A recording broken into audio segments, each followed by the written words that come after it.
Hello बच्चों, चलिए प्रश्न को देखते हैं। तो प्रश्न है, रासायनिक समीकरण देते हुए बताइए कैसे प्राप्त करेंगे एसिटिक अम्ल से मेथिल अल्कोहल।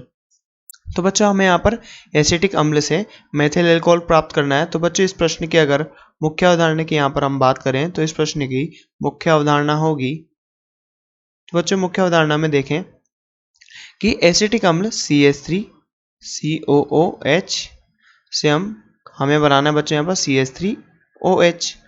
तो बच्चों ये क्या है यहाँ पर एसिटिक अम्ल,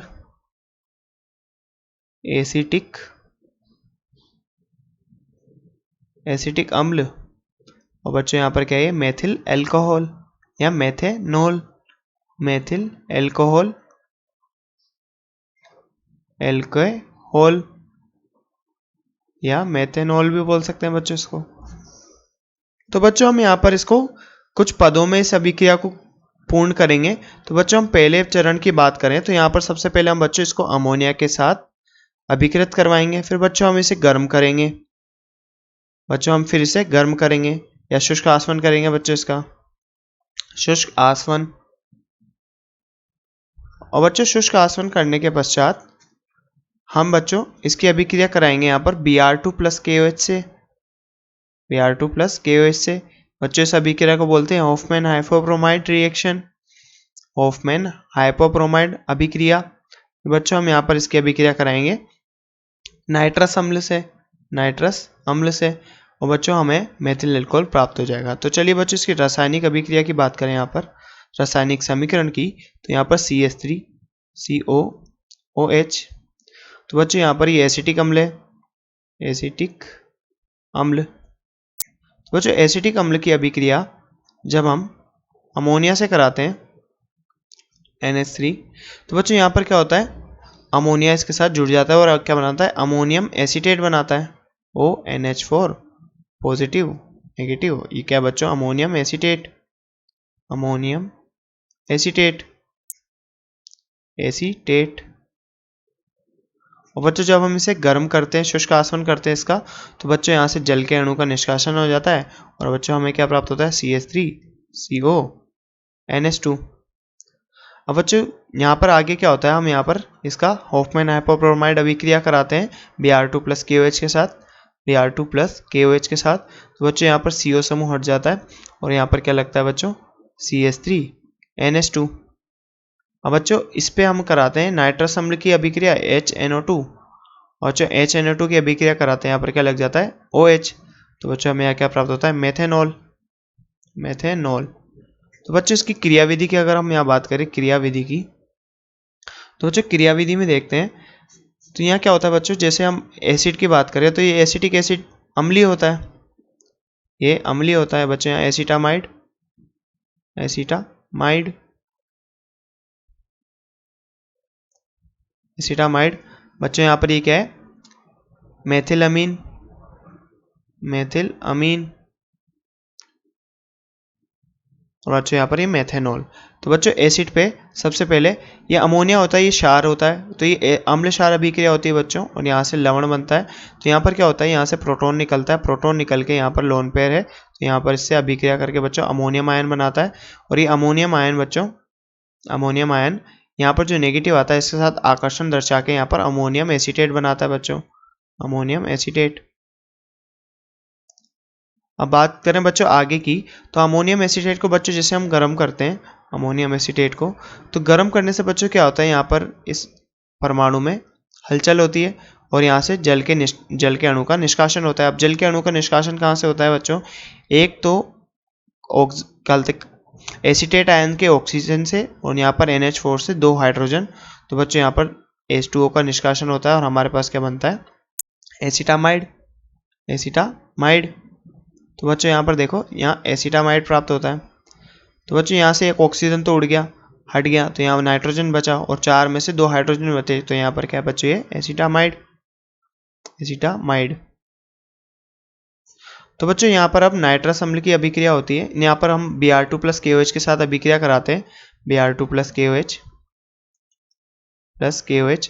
तो बच्चों यहाँ से ये समूह हट जाता है और CO2 निकलता है बच्चों, यहाँ से ये समूह हट जाता है। तो बच्चों क्या होता है तो बच्चों यहाँ से ये CO समूह निकल जाता है। तो बच्चों यहाँ पर क्या अभिक्रिया होती है, यहाँ पर बच्चों यहाँ पर CH3NH2 बनता है और साथ में बच्चों यहाँ पर क्या निकलता है, यहाँ पर KBr प्लस बच्चों साथ में यहाँ पर H2O और प्लस साथ में बच्चों यहाँ पर K2CO3। तो बच्चों ये CO समूह इस K2CO3 के साथ यहाँ पर निष्कासित कर दिया जाता है। अब बच्चों बात करें यहाँ पर CH3NH2 की, इस पे बच्चों यहाँ पर नाइट्रस अम्ल क्रिया करता है HNO2 और बच्चों नाइट्रस अम्ल में NO बीच में मध्यवर्ती संरचना बनती है, जो कि यहाँ पर इसके साथ जुड़कर फिर बच्चों यहाँ से N2 गैस का निष्कासन होता है, यहाँ से N2 गैस का निष्कासन होता है और बच्चों हमें मध्यवर्ती नाइट्रीन संरचना मिलती है। तो बच्चों इसके मैकेनिज्म की बात करें, यहाँ पर इसकी क्रियाविधि की अगर यहाँ पर बात करें तो क्या होता है, CH3NH2 बच्चों यहाँ पर HNO2 तो बच्चों ये HNO2 की संरचना होती है HNO2। तो बच्चों HNO2 की बात करें यहाँ पर, तो यहाँ पर बच्चों अम्लीय माध्यम होता है, अम्लीय माध्यम होता है तो यहाँ ऑक्सीजन पे आके H+ जुड़ जाता है और H+ जुड़ने के कारण बच्चों यहाँ पर पॉजिटिव चार्ज आता है और इस पॉजिटिव चार्ज को ओवरकम करने के लिए यहाँ से बच्चों जल का अणु का निष्कासन होता है। तो बच्चों यहाँ पर जल के अणु निष्कासन होता है तो यहाँ से बॉन्ड के इस बंध के इलेक्ट्रॉन ऑक्सीजन पे आते हैं और इस प्रकार नाइट्रोजन पे पॉजिटिव आ जाता है। तो बच्चों यहाँ पर हमें एक इलेक्ट्रोफाइल प्राप्त होता है, इलेक्ट्रॉन स्नेही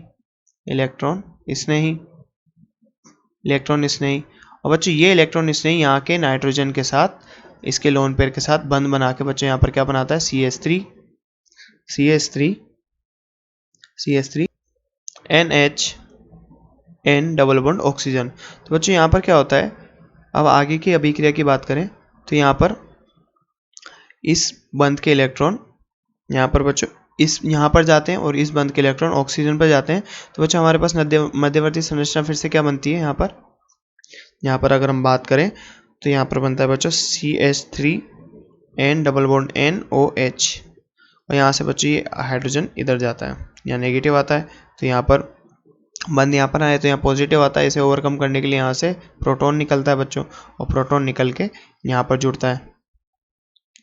तो बच्चों यहाँ पर क्या होता है, हाइड्रोजन होता है। अब यहाँ से जैसे इसको लोन पेयर भागीदारी में ले गए बंध निर्माण में तो यहाँ पर बच्चों कैसा आएगा, धनावेश आएगा और धनावेश आने के बाद यहाँ से प्रोटॉन निकलेगा। प्रोटॉन निकलने के कारण इस बंध के इलेक्ट्रॉन यहाँ आएंगे और वापस इस ऋणावेश को उदासीन कर देंगे। तो बच्चों यहाँ पर हमें पास ये उत्पाद बनता है। अब बच्चों यहाँ पर आगे बात करें तो यहाँ अम्लीय माध्यम तो उपस्थित था ही सही, अम्लीय माध्यम उपस्थित था।